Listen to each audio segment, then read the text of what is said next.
Yo, man, what's shaking? Oh, what's up, man? Nothing much, just trying to stay busy on my fast day. Oh yeah, that's right, you're doing ADF.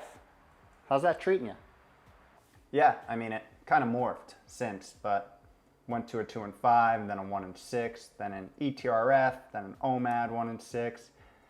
You know, who knows what's next, right? Whoa, that sounds a little extreme. Why don't you just go back? Back? How do you do that?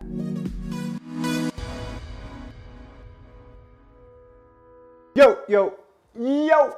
What is up? Welcome back to another week of How to Health, How to Fast edition. My name is Kevin. I run liftandbalance.com, where we take aim at all things health and do it in an odd, weird, interesting, and highly sarcastic manner.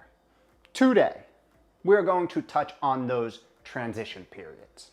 In particular, those metabolically significant time frames where you are moving from one fasting protocol to another, or back to a quasi-normal eating schedule.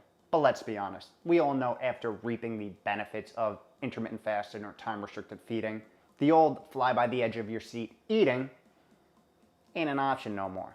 Anyhow, we are going to talk about why these fasting transition periods are critical and some actionable tactical steps that you can apply as you go through your journey.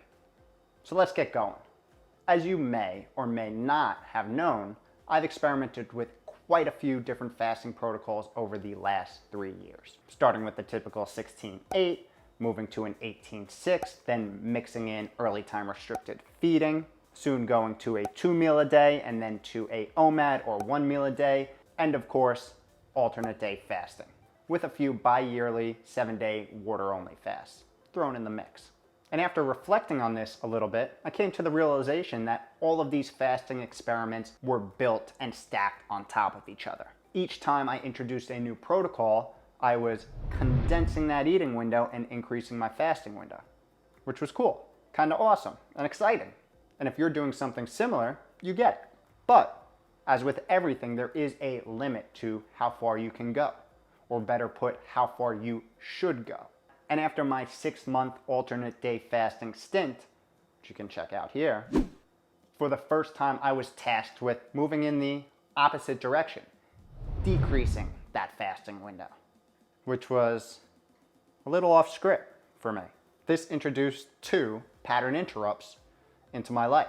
One on the broader time-restricted feeding 3-year progression, where I was constantly condensing that feeding window, and the second on transitioning off of 6 full months of eating every other day.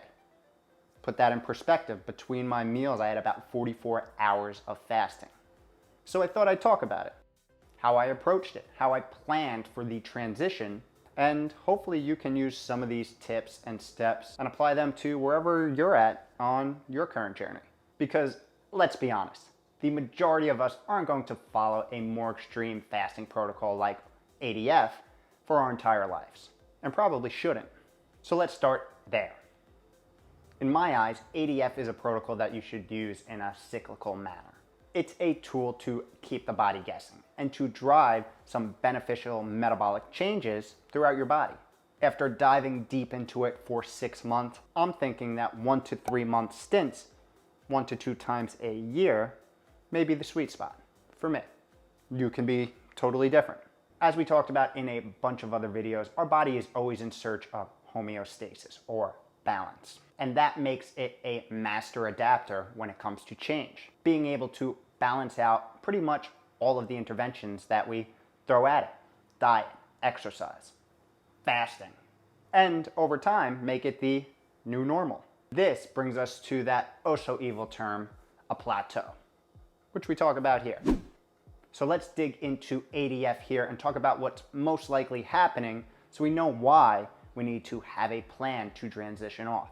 With ADF, your body is in a metabolic state where it's only expecting nourishment every other day. And again, this depends on how long you actually do ADF for. If it's 6 months like mine, my body was expecting it. If it's a week, not so bad.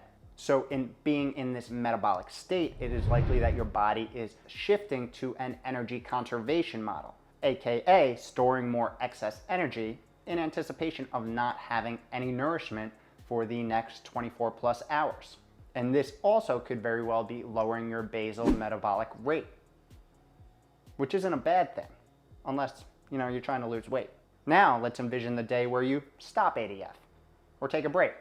Unless you get super granular and decide you want to start counting macros, which personally isn't my cup of tea, there's a good chance that you'll probably continue eating similarly sized meals. I mean, we're biologically wired to reward nourishment. So when you move from eating every other day to eating every day, overnourishment from your ADF baseline is basically a given.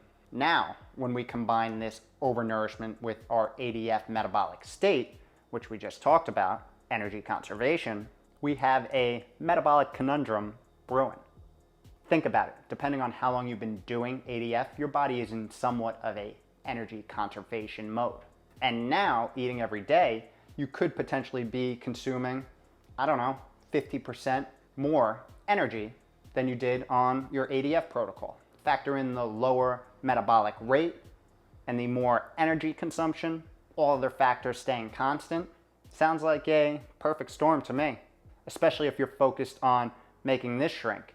Now, in no way is this scientifically proven. There just haven't been extensive studies on the topic. This is anecdotal from my N of 1 personal experimentation. And I personally think that ADF is awesome, but how long can, and more importantly, should you keep it up? So a transition plan is in order, because an idiot with a plan could beat a genius without one. I'd rather be the idiot. Here are some actionable and tactical steps from the plan I devised to transition off ADF without packing on the pounds. First off, in the weeks leading up to the big move, I shifted to a modified ADF schedule. What does this mean? So, Monday I fasted, Tuesday I ate. Wednesday I fast, Thursday ate, Friday fast, weekends, Saturday, Sunday, eat. You don't have to pick Saturday and Sunday, just pick 2 consecutive days that you want to designate as feeding days. But on these 2 consecutive feeding days, put some TRF boundaries around them. For me personally, I followed an 18-6 early time restricted feeding, started eating at 9 a.m., finished at 3 p.m. You can also go TMAD, 2 meals a day, or you can go OMAD, 1 meal a day, whatever makes you comfortable. I just advise not opening up the floodgates. The introduction of consecutive eating days will start to allow your body to adjust to the more frequent meal pattern. And I'm not gonna lie, I kinda really like the protocol. Somewhat of a modified 4-3, 4 feeding days, 3 fasting days, where I didn't have to worry about fasting on the weekend. Big plus, which just eased a lot of that social stress that comes along with ADF, especially, on the weekends where there's a lot of friends, there's a lot of family, and you're sitting there and you're like, oh, it's my fasting day. Sorry. So I like this a lot, and I think I might revisit this in the near future. I did this for about a month. And remember, I was following ADF for about 6 months. Over this month, I didn't have any noticeable change in weight, my subjective feel, energy levels, and sleep, according to the Oura Ring. Next, after that month, I made the move to everyday eating. Sorta. I went with a 6-in-1 OMAD strategy. So over the course of a week, I had 6 days of feeding, 1 day of fasting. I chose my fast day on Monday, and just as an additional side note, for some reason, I find that a Monday fast is like the perfect prescription for the case of the Mondays or the Monday blues or just hating Monday. It keeps you energized, it keeps you focused throughout the day, you get shit done. And for me, when you have a good Monday, when you have a good start to the week, it just sets the tone for an awesome rest of the week. Just me, just saying. Fast days, Monday. Okay, back to the 6-in-1 OMAD. Now this strategy was really to combat and get in front of the potential overnourishment and binging on food. Knowing that my body's normal was long 40-hour fasts between meals, I would most likely default to conserve any of that excess energy from overnourishment. in anticipation of the next 40 hours. So I figured I'd hedge my bets. A 2-MAD or stricter TRF protocol is cool here too.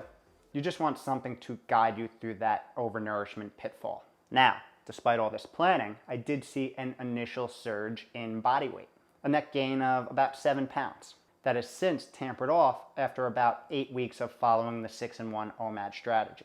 And as of today, I'm sitting about 3 or 4 pounds off my ADF low, which makes sense because my ADF lows were actually taken after 44 hours of fasting. And disclaimer, it's about so much more than the scale, so please don't get crazy about the numbers on it. Daily fluctuations will happen. Don't lose your cool. It's all right. You got this. Give your body a little time to adjust and tweak along the way. And at this point, it's all you. Off to whatever awesome next endeavors that you're looking to go conquer. So that right there was my plan and execution. It is important to keep in mind that a little weight gain is probably inevitable when you're transitioning off a more extreme ADF protocol to everyday eating again. So don't sweat it. There are a lot of biological mechanisms in play. There are a lot of awesome, good changes that are happening on the inside that in no way are reflected on the scale. We are playing the long game here. And as long as you eat real, healthy, nutrient-dense foods over time, you're gonna be in a good spot. So hopefully some of these tactical tips were useful. If you have any for me or the rest of the group, put them in the comments below.